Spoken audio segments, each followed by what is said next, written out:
Family से मैं लेके आई हूँ, तो अब उन्हीं के लिए सारा कुछ मैं करने वाली हूँ और आप उनके लिए मेरे साथ ऐसे लड़ाइया। जो ये कौन सा एहसान है जो आप बार बार भी जिताती रहती हैं? ये क्या बात हुई? अगर आपने मुझे कर दिया कुछ तो अब मैं ये तो नहीं हो सकता कि कितनी बार आप मुझे ये कह चुके हैं कि आपने मेरे साथ ये चीज़ें की हैं। आपने मेरा मूड ऑफ इसलिए किया। मम्मी आपने नाश्ता किया यहाँ पे? नहीं, मैंने नहीं किया, ये आपके डैड ने किया, ये काम उन्हीं के हैं। तो डैडी को चाहिए ना बर्तन उठा के किचन में रखें। सारा दिन आप किचन में काम करती हैं, घर के काम करती हैं, तो चाहिए ना डैडी को। तो और मम्मी डैडी को कहें ना जो पाकिस्तान में प्रॉपर्टी है वो बेचें और हम यहाँ पे बड़ा घर लें। देखें हम छोटे छोटे घरों में रह रहे हैं यहाँ पे। नहीं, मैं तो नहीं ये कह सकती, क्योंकि मैंने एक दफ़ा पहले बात की है, उन्होंने मेरे साथ बहुत ज़्यादा लड़ाई की है और 2 दिन मेरे साथ बात नहीं की। तो ये आप बात खुद ही उनसे करो, मैं नहीं करूँगी ये बात। ऊपर से मम्मी देखें सजाद भाई यहाँ पे रह रहे हैं मेरे साथ, मेरे रूम में मेरी कोई प्राइवेसी नहीं है। मेरे फ्रेंड्स आते हैं, कोई मेरी प्राइवेसी नहीं है। तो ये भी बात आप अपने डैडी से करें ना, कि मैंने इसीलिए तो उनसे बोला है ना कि या मैं रहूंगी या वो रहेगा। आप उनसे बात करें ना कि उनको निकालें घर से। देखे ना डैडी सारा दिन उनका करते हैं, हमारा नहीं करते कुछ भी, उनके बारे में बातें करते रहते हैं। देखें तो इसीलिए तो मैंने आपसे कहा ना कि आप तो मेरे अपने हो ना, तो आप बात करो ना अपने डैड से ना, तो उनसे कहें कि उनको घर से निकाले यहाँ से। जी मैंने तो आपके डैड से कहा कि या तो सजाद घर में रहेगा या मैं रहूंगी। अब देखते हैं क्या होता है। देखें मम्मी अगर आप घर छोड़ के जाएंगी तो मैं भी आपके साथ जाऊंगा। बिल्कुल ठीक है, मैं आपको अपने साथ लेके जाऊंगी। आपको मैं यहाँ पे क्यों छोड़ के जाऊं? आपको किसके हवाले यहाँ पे करके जाऊंगी मैं? ठीक।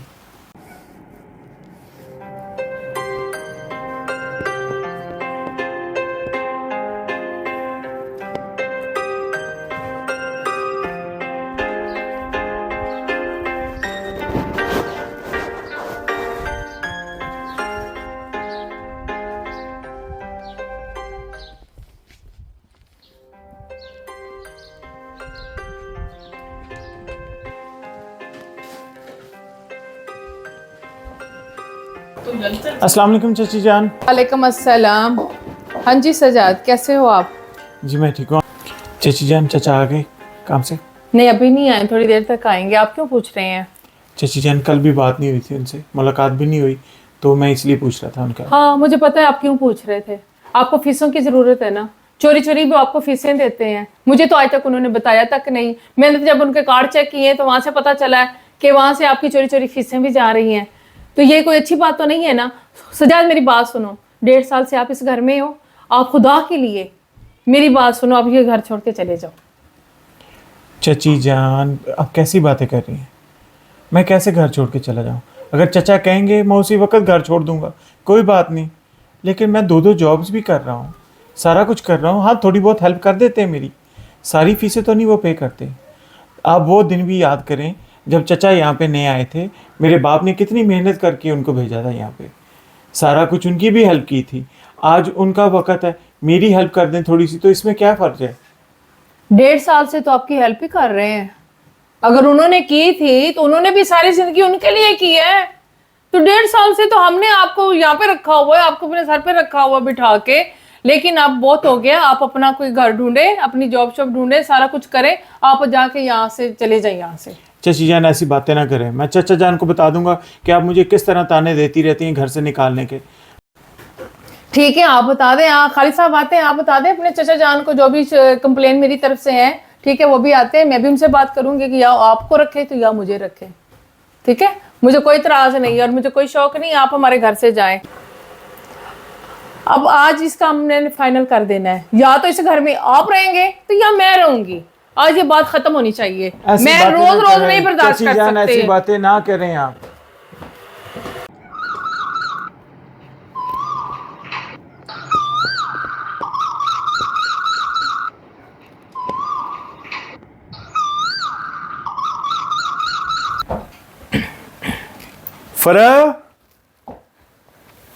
फरा कहाँ पे हो? हाँ जी, क्या हुआ? आ गए हैं आप, साथ ही सर पे उठा लिया सारे घर को, क्या बात है? फरा फरा कैसी बुला है रहे आप? हैं। ठीक है? मैं ठीक हूँ, मैं तो ठीक हूँ। आप सुनाएं, आपका ये जो भतीजा आया हुआ है, मैं तो उसकी वजह से बहुत परेशान हूँ। आप भतीजा का छोड़ें, पहले मुझे ये बताएं आपने मेरे बेटे को क्या कहा है? क्या कहा है मेरा मैंने बेटा उसको? मुझे ये कह रहा कि आप टेबल पे बर्तन नहीं उठाते, नाश्ता करके बर्तन छोड़ के चले जाते हैं। वो कहता है कि बर्तन उठाओ और उसको सिंक में रखो। कभी वो मुझे कहता है कि पाकिस्तान में जो आपके इसमें प्रॉपर्टी आती है वो बेच के इधर आओ, बड़ा घर लेना। आप क्या उसको उल्टी सीधी चीज़ें सिखा देती हैं? तो इसमें कौन सी गलत बात है? हम भी यहाँ पे हैं, घर में हैं, यहाँ सारे अपना अपना काम करते हैं। अगर आपने नाश्ता कर लिया है, बर्तन उठा के सिंक में रख देंगे तो क्या प्रॉब्लम हो जाएगी आपको? कोई ऐसी बात नहीं रहा। प्रॉपर्टी का मसला तो वो भी हमारी ही है, तो हमारी सहूलत के लिए मैंने उसको कहा है कि वो प्रॉपर्टी बेच के तो हम यहाँ पे हम अपना बड़ा घर ले लें। तो कोई बात नहीं, कल को भी यही होना है तो इससे बेहतर नहीं हम आज ही कर लें अपनी सहूलत के लिए। आपने बाप और बेटे को आमने सामने ला खड़ा किया और इतनी जरूरत है कि सीधा कह रहा है कि प्रॉपर्टी बेचें, कभी बर्तन उठाएं। देखें ये चीज़ें जो है प्रॉपर्टी नहीं बिक सकती। वहाँ जो मेरे भाई हैं वो मेरे पेरेंट्स का ख्याल रखते हैं। जब तक उनकी ज़िंदगी है तो प्रॉपर्टी नहीं बिकेगी, उनकी ज़िंदगी के बाद सोचेंगे बेचनी कि नहीं बेचनी। और आप ये बार बार ये जिक्र ले आती हैं। फिर सजाद का क्यों? सजाद ने क्या बिगाड़ा आपका? सजाद ने ये बिगाड़ा है कि वो 1.5 साल से हमारे सर पे सवार है, हमारा जीना हराम किया वो उसने। हंसता बसता हमारा घर खराब हो रहा है। सजाद का ये प्रॉब्लम है। जब सजाद नहीं था हम तो बिल्कुल खुश थे, हमारी जरूरतें भी पूरी हो रही थी, सब कुछ हो रहा था। लेकिन जब से वो लड़का आपका भतीजा आया है, आपने तो उसको आसमानों पे चढ़ा दिया कि हमारे सारे खर्चे भी, बल्कि ये होता था हम शॉपिंग पे जाते थे, हर जगह जाते, अब सारा कुछ खत्म हो गया। चोरी चोरी उसकी फीसें दे रहे हैं, मुझे पता ही नहीं है मैं फिर घर में किस चीज के लिए हूँ। आप ऐसे ही माहौल ख़राब ना करें प्लीज़।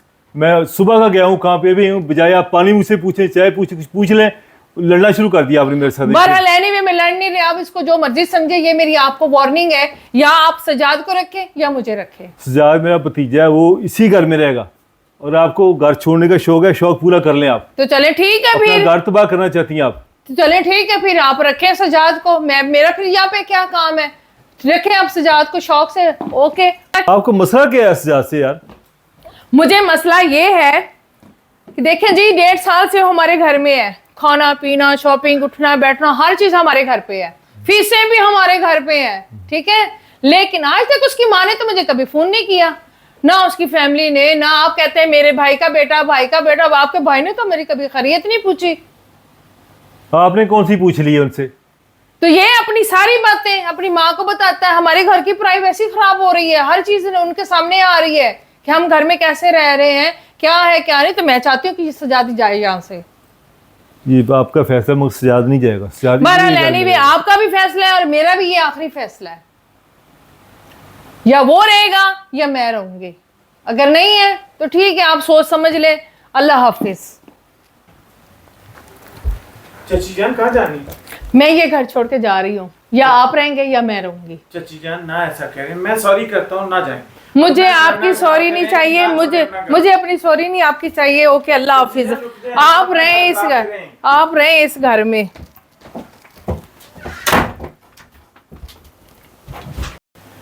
जी बेटा, मुझे अफसोस है कि आपकी चाची का रवैया आपके साथ अच्छा नहीं रहा।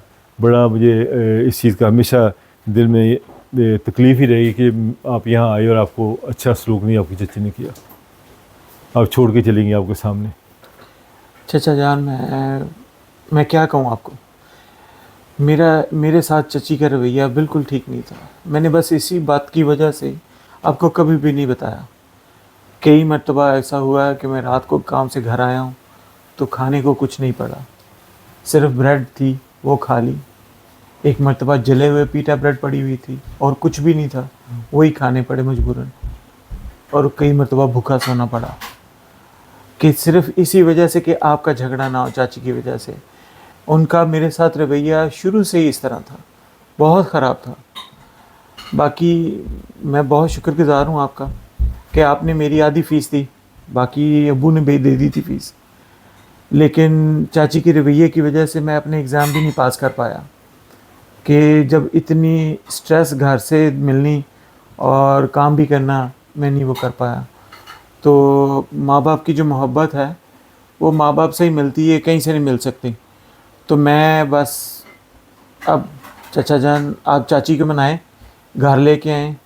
मैं नहीं अब यहाँ पे रहूँगा, मैं बस वापस जा रहा हूँ पाकिस्तान। अब्बू ने कहा था पहले ही कहा था कि ना जाओ, तो नहीं मानी उनकी बात। तो अब मैं लेकिन नहीं रहूँगा, अब मैं वापस जा रहा हूँ। बहुत शुक्रिया, लेकिन मेरे साथ जो चची का रवैया था बहुत बुरा था। जी बेटा, मैंने तो पूरी कोशिश की आपको लुक आफ्टर करने की। अनफॉर्चुनेटली ऐसे हालात आपने खुद देख लिया जी। कि मेरा ही बेटा मुझे कह रहा है कि टेबल से बर्तन उठाओ, सिंक में रखो, कभी कहता है प्रॉपर्टी बेच के इधर ले आओ। और जो रवैया मेरी वाइफ फ़र्क है, वो भी आपने देखा, आपकी चची मेरे साथ क्या सलूक करती है, उसने मेरा क्या शर्मा रखा है। और मैं भी 1.5 साल स्ट्रेस में रहा हूँ। मुझे अफसोस है कि वो मोहब्बत आपको नहीं मिल सकी जो आप मैं सोच रहा था और आप सोच के आए थे। तो बरतानिया में आपको पता, मुझे वो लेके आई हैं, उन्हीं की वजह से मैं यहाँ आया हूँ। तो मैं उनसे ज़्यादा लड़ भी नहीं सकता। वो आप मुझे भी ताने देती रहती हैं कि मैं आपको यहाँ लेके आई हूँ। अब देखें, गुस्से से घर भी छोड़ के चली गई हैं। तो मुझे बड़ा अफसोस है, कुछ कर नहीं सका। देख लें, अगर आपने इधर रहना चाहती हो तो मैं वीज़े का ट्राई नहीं करता हूँ। चाचा जान, मैं नहीं रहूँगा यहाँ पे मैं नहीं रह सकता, मैं वापस जा रहा हूँ। ठीक है बेटा, तैयारी करें, फिर मैं आपको एयरपोर्ट पे छोड़ूंगा। जब भी जी, आपका ठीक प्लान है। बने, आपके भी वीज़े में तकरीबन 3 महीने पड़े हुए हैं। अगर आप फर्दर रहना चाहें रहें, जब वीज़ा खत्म होने नहीं से चाचा पहले जान, आप चले जाएं तो बस बेहतर है। अब वापस जा रहा तो हूँ। मैं आपको एयरपोर्ट छोड़ाऊँगा जी फिर जाकर। नहीं मैं बेटा माजर चाहता हूँ, जो हुआ नहीं चाचा तकलीफ जान, हुई तो आपका मुझे- कसूर ही नहीं है। चची ने पहले दिन से इतना बुरा सलूक किया, लेकिन आप तो शुरू से ही अच्छा सलूक किया मेरे साथ। बस अब मैं यहाँ पे नहीं रह सकता चाचा जान, अब वापस जा रहा हूँ। ठीक।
अस्सलाम वालेकुम भाई साहब। वालेकुम, ਕੀ ਹਾਲ ਹੈ ਜਨਾਬ? ਠੀਕ ਕੀ ਹਾਲ ਹੋ? ਜੀ? ਆਇਸ਼ਾ ਸਾਹਿਬ ਕਿਦਾਂ ਤਬੀਅਤ ਠੀਕ ਹੈ? ਮਾਸ਼ਾਅੱਲਾ। ਹਾਂਜੀ, ਕਿਦਾਂ ਹਾਂਜੀ, ਕਿਦਾਂ ਤਾਇਬੂ ਠੀਕ ਹੋ? ਅੱਲਾ ਦੀ ਰਹਿਮਤ ਹੈ, ਬੜੀ ਮੌਲਾ ਦੀ ਸਿਹਤ ਕਿਦਾਂ ਤਾਇਬੂ?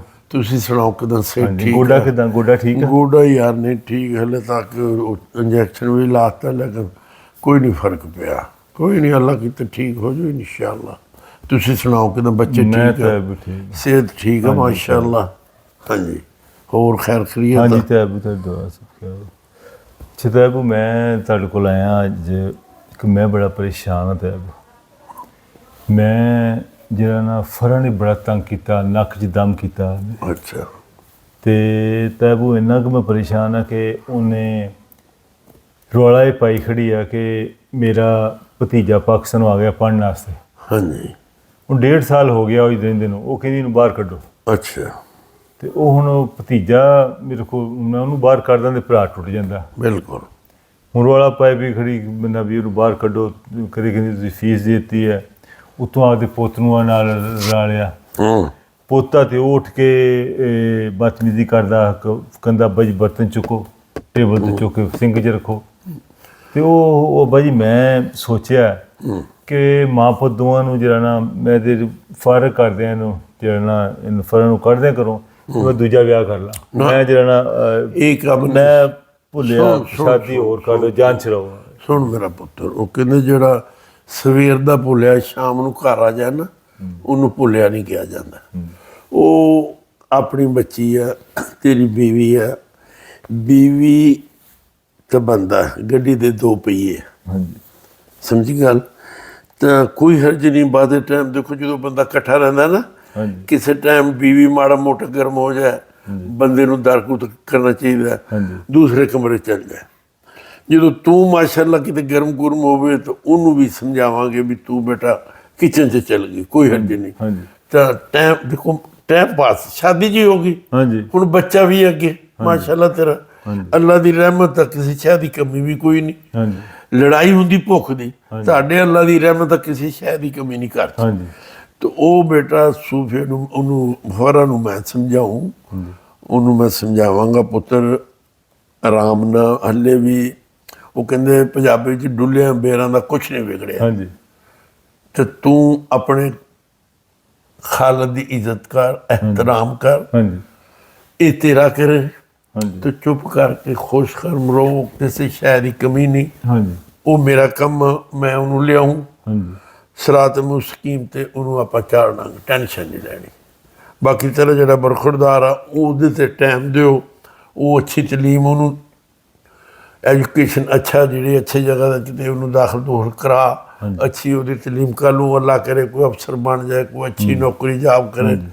ਅੱਜ ਸਮਝ ਭਾਈ ਸਾਹਿਬ ਇਹਦਾ ਹੁਣ ਕੀ ਇਲਾਜ ਆ? ਹੁਣ ਇਹ ਦੱਸੋ। ਤੇਰਾ ਇਲਾਜ ਤੇ ਜਿਹੜੀ ਨਾ ਉਹ ਹੁਣ 30 ਦਿਨ ਮੈਨੂੰ ਜਿਹੜਾ ਮੈਨੂੰ ਤਾਨੇ ਮੈਨੇ ਮਾਰਦੀ ਆ ਉਹ ਬੁੜੀਆਂ ਤਰ੍ਹਾਂ। ਯਾਰ ਉਹ ਕਹਿੰਦੀ ਆ ਵੀ ਕਦੇ ਕਹਿੰਦੀ ਤੈਨੂੰ ਮੈਂ ਵਿਆਹ ਕਰਾ ਕੇ ਤੇ ਇੰਗਲੈਂਡ ਲੈ ਕੇ ਆਈ ਆ, ਤੈਨੂੰ ਮੈਂ ਗੱਡੀ ਸਿਖਾਤੀ ਸੀ, ਤੈਨੂੰ ਮੈਂ ਇਹ ਕਾਰੋਬਾਰ ਪਾ ਕੇ ਦਿੱਤਾ। ਉਹ ਮੈਨੂੰ ਗੱਲ ਕਰਨ ਹਾਈ ਸਾਹਿਬ ਮੈਨੂੰ ਤਾਂ ਬੰਦੇ ਦੀ ਅਣਖ ਹੁੰਦੀ ਹੈ, ਤੇ ਉਹ ਮੈਂ ਉਹਦੀਆਂ ਤਾਨੇ ਸੁਣ ਕੇ ਨਾ ਮੈਂ ਉਹ ਦਿਲ ਕਰਦਾ ਕਿ ਮੈਂ ਯਕੀਨ ਕੋ ਮੈਂ ਨਫ਼ਰਤ ਕਰਦਾ ਪਿਆ। ਸੁਣੋ ਮੈਂ ਸੋਚਿਆ ਵੀ ਰਾਮ ਨਾਲ ਸ਼ਾਦੀ ਹੋਰ ਕਰਾਂ, ਚਿੰਜੜੀ ਦੀ ਬੇੜਦੇ ਆ ਨਾ, ਤੁਸੀਂ ਵਿੱਚ ਆਏ, ਤੇਰਾ ਮੁੰਡਾ, ਤੁਸੀਂ ਤਾਂ ਅਬੂ ਹਰ ਤੁਸੀਂ ਵਿੱਚ ਪਏ ਤੇਰਾ ਮੁੰਡਾ ਰੁੱਲ ਜਾਣਾ। ਸੁਣ ਮੇਰੀ ਗੱਲ, ਜਿਹੜਾ ਬੰਦਾ ਬਰਦਾਸ਼ਤ ਕਰਦਾ ਨਾ ਕਿਸੇ ਦੀ ਗੱਲ, ਹਾਂਜੀ ਤੂੰ ਕਿਸੇ ਦੀ ਨਹੀਂ, ਤੇਰੀ ਬੀਵੀ ਹੈ, ਹਾਂਜੀ ਉਹ ਤੂੰ ਸਮਝੋ ਕਿ ਆਪਣੇ ਵਾਸਤੇ, ਤੇਰੇ ਵਾਸਤੇ ਬਿਹਤਰੀ ਹੈ, ਹਾਂਜੀ ਕੋਈ ਹਰਜ ਨਹੀਂ। ਹਾਂਜੀ ਕਿਉਂਕਿ ਤੁਹਾਡੇ ਥੋੜਾ ਜਿਹਾ ਪੈ ਗਿਆ ਇਖਤਲਾਫ, ਹਾਂਜੀ ਉਹ ਇਖਤਲਾਫ ਦੂਰ ਕਰਨ ਵਾਸਤੇ ਮੈਨੂੰ ਟਾਈਮ ਕੱਢਣਾ ਪੈਣਾ। ਮੈਂ ਉਹਨੂੰ ਜਾਵਾਂਗਾ, ਸਮਝਾਵਾਂਗਾ, ਇਨਸ਼ਾਅੱਲਾ ਇਵੇਂ ਤੁਸੀਂ ਬਣ ਜਾਣਾ ਦੁੱਧ ਘਿਓ ਜਿਵੇਂ ਪਹਿਲੇ ਸੀ, ਟੈਨਸ਼ਨ ਨਹੀਂ ਲੈਣੀ। ਹਾਂ ਸਰ, ਮੈਂ ਉਹਨੂੰ ਗੱਲ ਸਮਝਾਈ ਸੀ ਕਿ ਦੇਖ ਫਰਾ, ਨਾ ਤੇਰਾ ਮੇਰੇ ਤੋਂ ਬਗੈਰ ਗੁਜ਼ਾਰਾ, ਨਾ ਮੇਰਾ ਤੇਰੇ ਤੋਂ ਬਗੈਰ ਗੁਜ਼ਾਰਾ। ਬਿਲਕੁਲ ਬਿਲਕੁਲ। ਤੇ ਆਪਾਂ ਰਲ ਮਿਲ ਕੇ ਰਹੀਏ, ਆਪਾਂ ਨਾ ਤਾਂ ਕਰੀਏ। ਉਹ ਮੈਂ 1.5 ਸਾਲ ਪਹਿਲਾਂ ਨੂੰ ਗੱਲ ਸਮਝਾਈ ਸੀ ਵੀ ਨਹੀਂ ਆਪਣਾ ਗੁਜ਼ਾਰਾ, ਲੇਕਿਨ ਉਹ 1.5 ਸਾਲ ਤੋਂ ਤੱਕ ਉਹ ਹਜੇ ਤੱਕ ਉਹ 1.5 ਸਾਲ ਮੇਰੇ ਭਤੀਜੇ ਨੂੰ ਗਾਲਾਂ ਕੱਢਦੀ ਰਹਿੰਦੀ ਆ, ਉਹਨੂੰ ਧੱਕੇ ਮਾਰਦੀ ਆ, ਅੱਗੋਂ ਪਿੱਛੋਂ ਰੋਟੀ ਨਹੀਂ ਵਿਚਾਰਾ ਭੁੱਖਾ ਸੌਂਦਾ ਰਿਹਾ।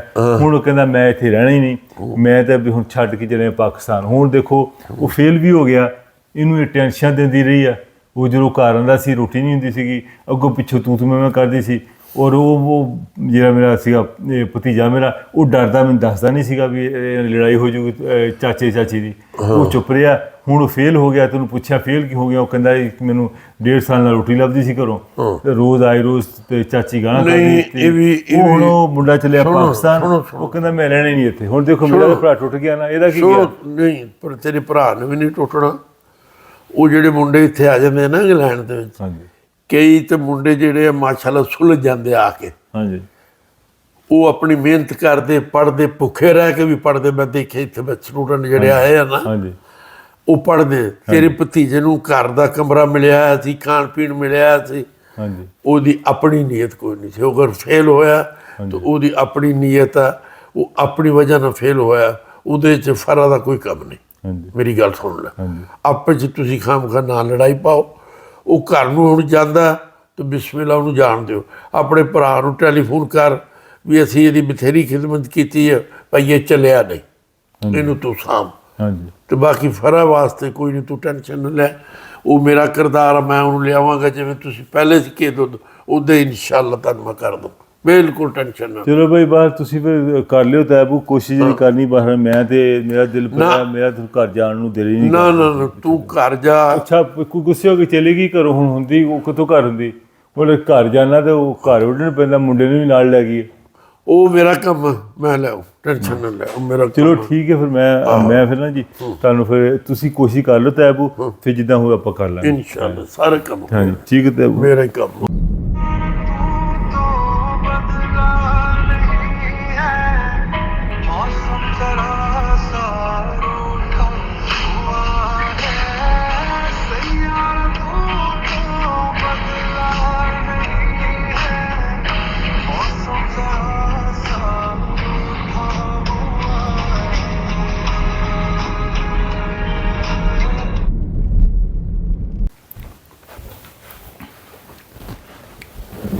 ਹੋਰ ਕਿੱਦਾਂ? ਅੱਛਾ, ਮੈਂ ਤਾਂ ਖੁਸ਼ ਹਾਂ, ਲੇਕਿਨ ਬੇਟਾ ਉਹ ਫਰਾ ਬੜੀ ਪਰੇਸ਼ਾਨ ਹੈ। ਤੇ ਉਹ ਤੁਸੀਂ ਅੱਛੇ ਖਾਸੇ ਪਿਆਰ ਮੁਹੱਬਤ ਨਾਲ ਰਹਿ ਰਹੇ ਸੋ।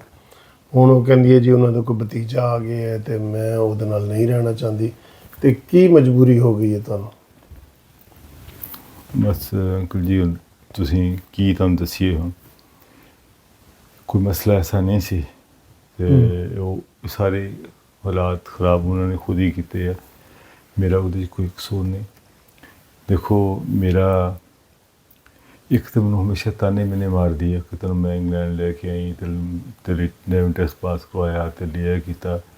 ਦੂਸਰਾ ਮੀਆਂ ਬੀਵੀ ਅਸੀਂ ਕਰਦੇ ਇੱਕ ਦੂਸਰੇ ਦੀ ਖਰੀਦਨੀਆਂ ਕਰਦੀ ਹੈ। ਦੇਖੋ ਮੇਰਾ ਭਤੀਜਾ ਆਇਆ, ਇੱਕੋ ਭਰਾ ਮੇਰਾ, ਉਹਦਾ ਹੁਣ ਬੇਟਾ ਤੇ ਪੜ੍ਹਨ ਸੇ ਆ ਗਿਆ, ਉਹਦੀ ਕੋਈ ਫੀਸ ਅੱਧੀ ਦੇ ਦਿੱਤੀ ਸੀ, ਉਹਨੇ ਅੱਧੀ ਫੀਸ ਮੈਨੂੰ ਮੇਰੇ ਭਰਾ ਨੇ ਕਹਿ ਤਾ, ਮੈਂ ਕਿਹਾ ਪੇ ਕਰ ਦਿਆਂਗਾ, ਪੇ ਨਹੀਂ ਕੀਤੀ ਨਾ, ਉਹ ਥੋੜ੍ਹੀ ਬਹੁਤੀ ਹੈਲਪ ਕੀਤੀ। ਉਹ ਜਦੋਂ ਦਾ ਇੱਥੇ ਆਇਆ ਤੇ ਇਹਨੇ ਬਹੁਤ ਪਰੇਸ਼ਾਨ ਕੀਤਾ ਉਹਨੂੰ ਸ਼ਾਮ ਨੂੰ ਆਉਂਦਾ ਸੀ ਘਰ, ਖਾਣੇ ਦੀ ਕੋਈ ਚੀਜ਼ ਨਹੀਂ ਹੁੰਦੀ ਸੀ, ਭੁੱਖਾ ਸੌਂਦਾ ਰਿਹਾ ਵਿਚਾਰਾ। ਇੱਥੋਂ ਤੱਕ ਕਿ ਉਹਦੀ ਫੀਸ ਪੇ ਹੋਈ ਸੀ 16,000 ਪਾਉਂਡ, 8,000 ਉਹ ਭਰਾ ਨੇ ਪੇ ਕੀਤੀ, ਕੁਛ ਮੈਂ ਪੇ ਕੀਤੀ। ਉਹ ਫੇਲ ਹੋ ਗਿਆ ਕਿਉਂਕਿ 1.5 ਸਾਲ ਤੱਕ ਫਰਾਂ ਨੇ ਉਹਨੂੰ ਜਿਹੜਾ ਨਾ ਕਾਫੀ ਮੈਂਟਲੀ ਤੌਰ 'ਤੇ ਅਪਸੈਟ ਰੱਖਿਆ, ਖਾਣਾ ਨਾ ਦਿੱਤਾ, ਲੜਾਈ ਲੜਦੀ ਰਹੀ। ਉਹ ਮੇਰਾ ਭਤੀਜਾ ਮੈਨੂੰ ਤਾਂ ਨਹੀਂ ਦੱਸਦਾ ਕਿ ਇਹ ਮੀਆਂ ਬੀਵੀ ਦੀ ਲੜਾਈ ਨਾ ਪੈ ਜਾਵੇ, ਘਰ ਨਾ ਛੱਡ ਕੇ ਚਲੀ ਜਾਵੇ ਮੇਰੀ ਚਾਚੀ। ਉਹ ਹੁਣ ਜਦੋਂ ਪਤਾ ਲੱਗਾ ਉਹਦਾ ਫੇਲ ਹੋ ਗਿਆ ਤੇ ਉਹ ਇੱਕ ਬੜੀ ਪਰੇਸ਼ਾਨੀ ਵੀ ਲੱਗੀ ਹੈ ਤੇ ਬਹੁਤ ਜ਼ਿਆਦਾ ਮੈਂ ਫਰਾਂ ਸਮਝਾਇਆ ਸੀ ਕਿ ਮੇਰਾ ਭਤੀਜਾ ਮੈਂ ਭਰਾ ਨਹੀਂ ਛੱਡ ਸਕਦਾ, ਲੇਕਿਨ ਉਹ ਆਏ ਦਿਨ ਲੜਾਈ। ਹੁਣ ਦੇਖੋ ਮੇਰੇ ਤੋਂ ਮਗਰੋਂ ਮੇਰੇ ਭਤੀਜੇ ਨਾਲ ਲੜੀ ਆ, ਮੈਂ ਆ ਕੇ ਸਿਰਫ ਸਮਝਾਇਆ ਵਾ ਕਿ ਮੈਂ ਇੱਥੋਂ ਤੱਕ ਵੀ ਕਿਹਾ ਵੀ ਚਲੋ ਬਾਅਦ 'ਚ ਤੈਨੂੰ ਘਰ ਨੂੰ ਬੱਚੇ ਨੂੰ ਘਰ ਲਿਆ ਦਿੰਦੇ, ਹੁਣ ਲੜਾਈ ਛੱਡ ਦੇ, ਲੇਕਿਨ ਉਹ ਤਾਂ ਮੰਨੇ ਨਹੀਂ ਰਹਿਣ ਤੇ ਹੁਣ ਉਹ ਤੋਂ ਮੇਰਾ ਭਤੀਜਾ ਉਹ ਕਹਿੰਦਾ ਮੈਂ ਇੱਥੇ ਰਹਿਣਾ ਹੀ ਨਹੀਂ, ਹੁਣ ਮੈਂ ਛੱਡ ਦੇਣਾ, ਪਾਕਿਸਤਾਨ ਚਲੇ ਜਾਣਾ, ਕੋਈ ਪੜ੍ਹਾਈ 'ਚ ਹੀ ਫੇਲ ਹੋ ਗਿਆ।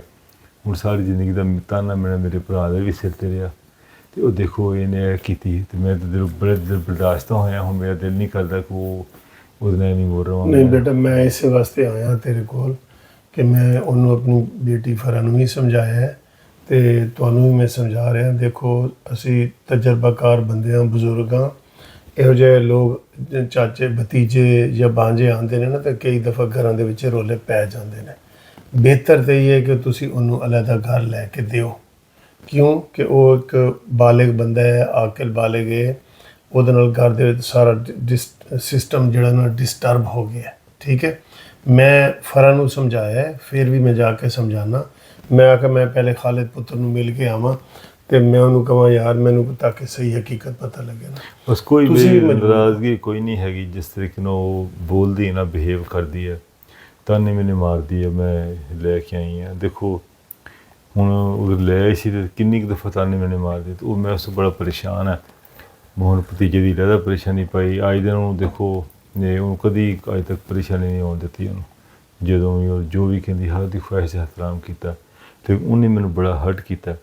ਤੇ ਹੁਣ ਤੁਸੀਂ ਕਿਹਾ ਤੇ ਚਲੋ ਮੈਂ ਫਿਲਹਾਲ ਤੇ ਮੇਰਾ ਭਤੀਜਾ ਉਹ ਕਹਿੰਦਾ ਮੈਂ ਰਹਿਣਾ ਹੀ ਨਹੀਂ ਇੱਥੇ, ਵਾਪਸ ਚਲੇ ਜਾਣਾ। ਦੇਖੋ ਮੇਰਾ ਭਰਾ ਤੇ ਟੁੱਟ ਗਿਆ ਨਾ ਮੇਰਾ ਸਾਰੀ ਉਮਰ ਵਾਸਤੇ ਤੇ ਹੁਣ ਉਹਦੇ ਵੀ ਉਹਨੂੰ ਫਿਰ ਵੀ ਸਮਝਾਵਾਂਗਾ। ਤੁਸੀਂ ਆਪਣੇ ਭਾਈ ਵੀ ਦੱਸੋ ਕਿ ਬਈ ਇੱਥੇ ਬੜੇ ਤੰਗ ਮਾਹੌਲ ਹੁੰਦਾ ਹੈ ਤੇ ਪਿੰਡਾਂ ਥਾਵਾਂ ਦਾ ਮਾਹੌਲ ਤਾਂ ਨਹੀਂ ਨਾ, ਪਿੰਡਾਂ ਦੇ ਮਾਹੌਲ ਉਹ ਨਹੀਂ ਸਮਝਦੇ ਜੀ, ਤੁਸੀਂ ਨਹੀਂ ਸਮਝਦੇ, ਲੇਕਿਨ ਉਹਨਾਂ ਨੂੰ ਥੋੜਾ ਜਿਹਾ ਸਮਝਾਓ ਕਿ ਇੱਥੇ ਪਿੰਡਾਂ ਥਾਵਾਂ ਦੀ ਤਰ੍ਹਾਂ ਖੁੱਲੀ ਜਗ੍ਹਾ ਨਹੀਂ ਹੁੰਦੀ। ਇੱਥੇ ਜਿੰਨੇ ਬੰਦੇ ਹੁੰਦੇ ਨੇ ਉਹਨੇ ਕਮਰੇ ਹੁੰਦੇ ਨੇ, ਹਰ ਬੰਦੇ ਨੂੰ ਕਮਰਾ ਚਾਹੀਦਾ। ਮੈਂ ਫਿਰ ਵੀ ਫਰਾਂ ਨੂੰ ਜਾ ਕੇ ਸਮਝਾ ਦਿਓ। ਚਲੋ ਮੈਂ ਵੀ ਕੁਝ ਸੋਚਦਾ। ਠੀਕ ਹੈ ਪੁੱਤਰ, ਤੇ ਨਹੀਂ ਬਿਲਕੁਲ ਖੁੱਲ੍ਹ ਔਰ ਪਿਆਰ ਦੇ ਨਾਲ ਰਹੋ ਤੇ ਤੁਸੀਂ ਉਹਨੂੰ ਸਮਝਾ ਦਿਓ। ਇੰਨਾ ਚਿਰ ਹੋ ਗਿਆ ਤੁਹਾਡੀ ਸ਼ਾਦੀ ਨੂੰ, ਬਾਰ ਮੈਨੂੰ ਤਾਂ ਦੱਸ ਸਮਝਾ ਇਨਸ਼ਾਅੱਲਾ ਤੁਹਾਡੀ ਇੱਜ਼ਤ ਵੀ ਕਰੇਗੀ। ਤਾਂ ਨਹੀਂ ਮੈਨੂੰ ਮਾਰੇਗੀ ਨਾ ਬਾਰ ਤੇ ਫਿਰ ਮੇਰੇ ਕੋਲ ਦੂਜੀ ਆਪਸ਼ਨ ਫਿਰ ਤੁਸੀਂ ਸ਼ਾਦੀ ਦੀ ਮੈਂ ਛੱਡ ਦਿਆਂਗਾ ਨਾ। ਇਹੋ ਜੀ ਗੱਲ ਨਾ ਕਰੋ ਮੇਰੇ ਨਾਲ, ਸਮਝਾ ਦਿਓ ਮੇਰੇ ਨਾਲ ਇਹੋ ਜੀ ਗੱਲ ਨਾ ਕਰੋ। ਤੁਸੀਂ ਉਹਨੂੰ ਸਮਝਾ ਦਿਓ ਕਿ ਜਿਹੜੇ ਮੈਨੂੰ ਤਾਨੇ ਮੈਨੇ ਮਾਰਦੀ ਨਾ ਤੈਨੂੰ ਮੈਂ ਲੈ ਕੇ ਤਾਨੇ ਮੈਨੇ ਨਹੀਂ ਮਾਰੇਗੀ ਤੇ ਫਿਰ ਮੇਰੇ ਕੋ ਮੈਂ ਜ਼ਿਹਨੀ ਤੌਰ ਤੇ ਮੈਂ ਚਾਹਨਾ ਜ਼ਿੰਦਗੀ ਤੈਨੂੰ ਨਾ ਆਪਣਾ ਸਕੇ ਪੁੱਤਰ ਬਣਾਇਆ ਹੋਇਆ ਤੈਨੂੰ ਮੈਂ, ਠੀਕ ਹੈ।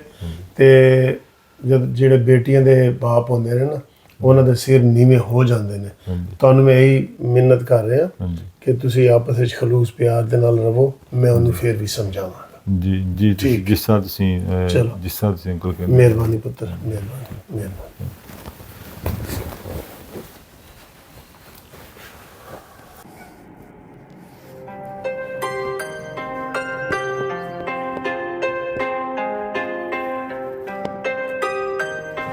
ਜੀ ਅਸਲਾਮ ਅਲੈਕੁਮ ਦੋਸਤੋ, ਇਹ ਸਕਾਟਲੈਂਡ ਤੋਂ ਪਹਿਲੀ ਦਫਾ ਅਸੀਂ ਇੱਕ ਡਰਾਮਾ ਬਣਾ ਰਹੇ ਹਾਂ ਜਿਹਦੇ ਵਿੱਚ ਇੱਕ ਕੋਸ਼ਿਸ਼ ਕੀਤੀ ਗਈ ਹੈ।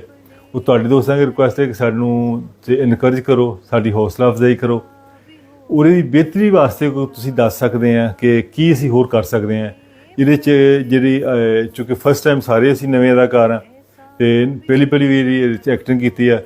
ਤੁਹਾਨੂੰ ਰੋਲ ਕਿਸ ਤਰ੍ਹਾਂ ਲੱਗਾ? ਤੇ ਮੈਂ ਚਾਹੁੰਦਾ ਕਿ ਸਾਡੀ ਜਿਹੜੀ ਫਰਾ ਖਾਨ ਸਾਹਿਬ ਆ, ਇਹਨਾਂ ਦਾ ਰੋਲ ਆ, ਮੇਰੀ ਵਾਈਫ ਦਾ ਰੋਲ, ਇਹਨਾਂ ਨੇ ਅੱਜ ਰੋਲ ਕੈਸਾ ਕੀਤਾ। जी फराई तुसी कुछ बोलोगे? जी अस्सलाम वालेकुम जी, ये हमारी पहली कोशिश है और इंशाल्लाह आप लोग इनको देखेंगे, लाइक करेंगे तो आगे भी हम बहुत अच्छा बनाएंगे।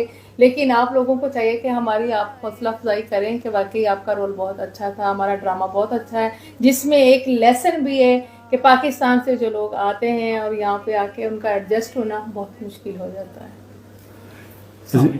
मेरा नाम सज्जाद जी और मैं इसमें किरदार अदा कर रहा हूँ एक स्टूडेंट का जो पाकिस्तान से आया है।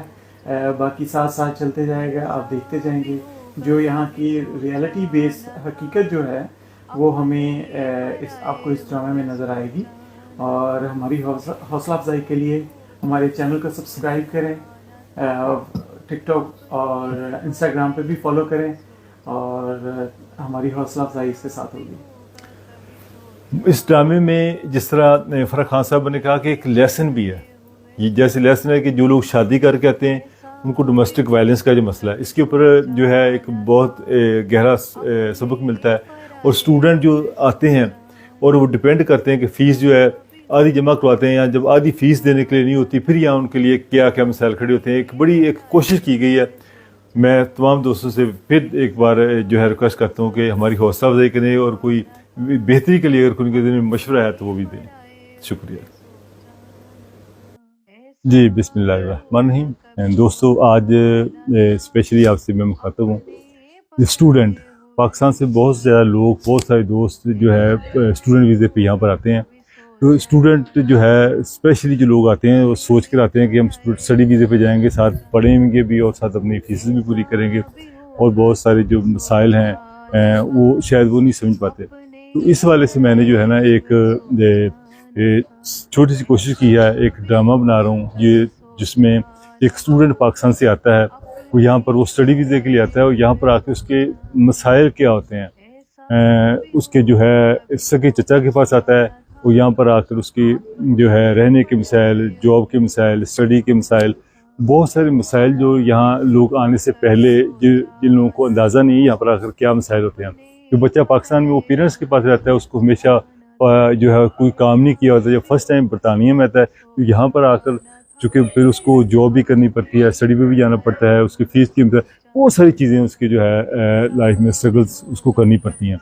इसके लिए मैंने एक छोटी सी कोशिश की है कि स्टडी वीज़े पे आने वाले लोगों के लिए, स्टूडेंट्स के लिए जो यहाँ पे मसाइल हैं उसको मद्देनज़र रखते हुए जो एक सच्ची कहानी है कि जो ड्रामा है वो जो है शुरू किया। ये तकरीबन ओवर 100 एपिसोड पे जाएगा। तो मैं चाहता हूँ दोस्तों ये ड्रामा आप इसको दोस्तों के साथ भी शेयर करें और अप्रोक्सीमेटली जो है तुम्हें 12 वीक लगेंगे इसको भी शुरू करने में। भी कुछ एक साथ रेडी हुई हैं, बाकी भी रेडी हो रही हैं। तो इसमें जो मेन चीज़ें हैं, मेन हमारा जो कंसर्न है वो स्टूडेंट्स जो जब यहाँ आते हैं उनके मसाइल है। और जिस तरह भी जो मेरी भी स्टोरी शुरू होती है कि सज्जाद लड़का जो पाकिस्तान से स्टडी वीज़े पे अपने सके अंकल के पास आता है। यहाँ पर जो अंकल जो उसकी आंटी है वो नहीं चाहती कि उसके घर में रहे और उसको घर से बाहर निकलना पड़ता है, जॉब पे जाना पड़ता है और फीस के मसाइल बनते हैं। और जहाँ पर जॉब करता है वहाँ पर भी उसको बहुत सारे मसाइल का सामना है। ये मैंने छोटी सी कोशिश की है। मैं चाहूँगा कि आप दोस्त भी इसको, इस ड्रामे को देखें और जो एक अच्छी सजेशन हो हमें सजेशन भी दें। ये एक कोशिश है उन दोस्तों के लिए जो पाकिस्तान से स्टडी वीज़े पे आना चाहते हैं। आने से पहले उनके पेरेंट्स को भी और बच्चों को पता हो कि यहाँ पर आके उन्हें उनको कौन से मसाइल का सामना करना होगा। बहुत शुक्रिया।